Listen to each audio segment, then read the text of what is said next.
So, nung bago po ako naging full-time breadwinner, yung tatay ko po, nagta-taxi driver sa Baguio po. From 2008 hanggang before pandemic po, nagta-taxi driver siya. Pero, pinatigil ko po siyang mag-taxi nung pandemic. Kasi po yung tatay ko po, may pre-comorbidity. Hindi siya pwedeng ma-COVID.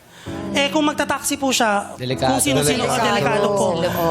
And since I'm able naman po, doon po sa pinag-workan ko po dati, bago po ako nag-insurance advisor po, para alam nyo lang po, nag-work po ako sa corporate sa isang BPO or call center sa Baguio.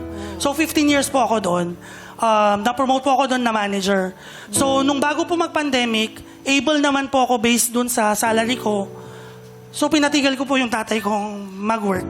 Kasi, wala na po akong nanay. Siyempre, ayoko pong mawala siya.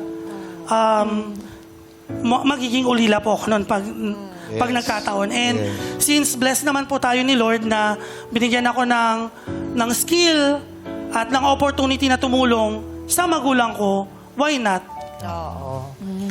Galing.